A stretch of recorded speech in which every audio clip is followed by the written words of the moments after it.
Winter is indeed on the horizon, and for beekeepers, it's a time of preparation as they gear up to winterize their precious beehives.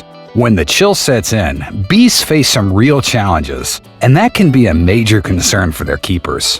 While each little worker bee tirelessly buzzes around, working hard every day, the entire colony, working as a tight-knit superorganism, can face peril from natural factors. And you know what? Winter's one of the biggest reasons why bees don't make it through. Hello everyone, and welcome back to my channel. Today's video is all about the winterization of beehives. So without further ado, let's begin. Before we get into the detail of winterizing beehives, let's set one thing straight. Bees have been handling winters like champs for countless years, but the hives we construct for them are a relatively modern invention. Our modern agricultural practices have drastically changed the landscape they live in, and that's something new and challenging for them to deal with. Additionally, our global shipping habits have brought along some unwelcome guests, such as the pesky Varroa destructor mite, which European bees never had to fret about 1,000 years ago. All these changes have thrown a wrench in their natural winter plans, so since we're the ones responsible for the problem, it's our duty to help them out by preparing their hives before winter's icy grip tightens. Okay, let's get into the nitty-gritty of what happens to bees during winter. First things first, the preparations for the upcoming winter start well in advance, even before the cold weather sets in. As the month of July bids us farewell, beekeepers must spring into action to ensure their bee colony's survival.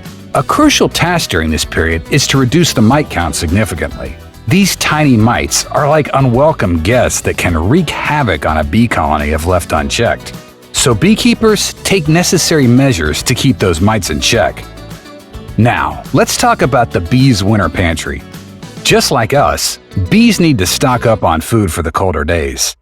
That's why they store honey in their hives, which becomes their essential source of sustenance during the winter. Beekeepers have to be careful not to disturb the hive too much. Opening the hive frequently can expose bees to cold air, which is a big no-no for their survival. So beekeepers need to find a delicate balance between checking on the bees' well-being and not causing unnecessary disruptions. Some beekeepers even use special thermal cameras to keep an eye on the colony's health without disturbing the bees inside too much. It's like peeking through a magic window into their hive.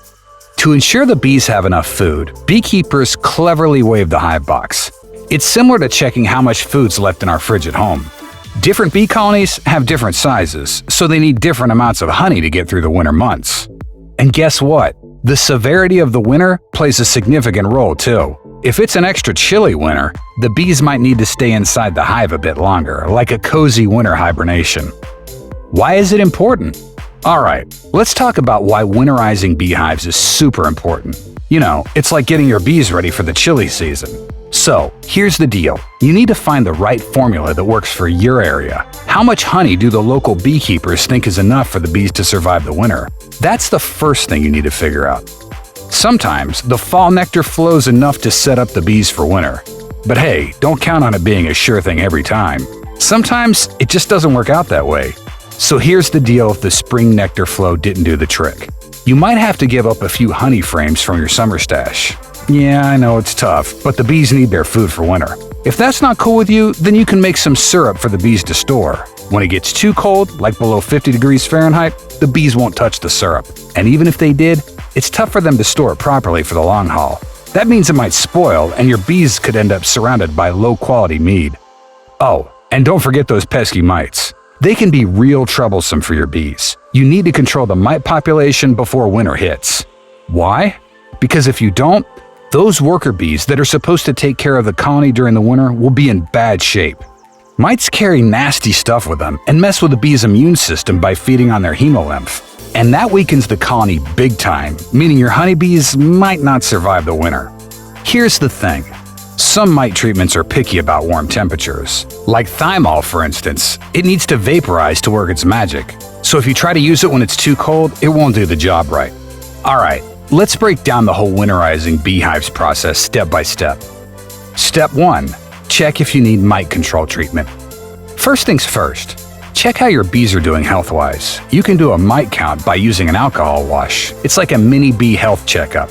You'll need some nurse bees, rubbing alcohol, and some containers. It's always okay to ask for help the first time you do this, no worries. Nurse bees are the ones more likely to carry mites around, so with the alcohol wash, you'll get an idea of how many mites are bugging your bees. The acceptable mite count can vary from one beekeeper to another.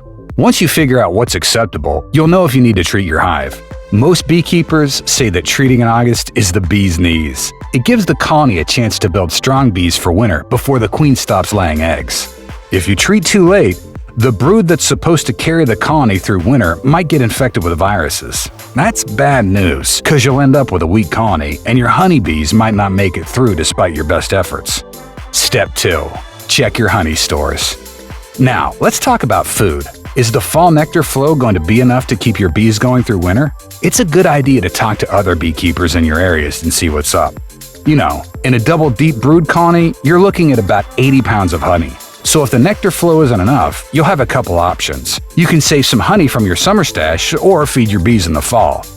When you're making syrup for the bees, the sugar to water ratio should be 2:1 or 5:3. You want it to be easy for the bees to store. The lighter syrup's better for spring. But here's the thing, if it gets too cold, the bees won't touch the syrup. Bummer.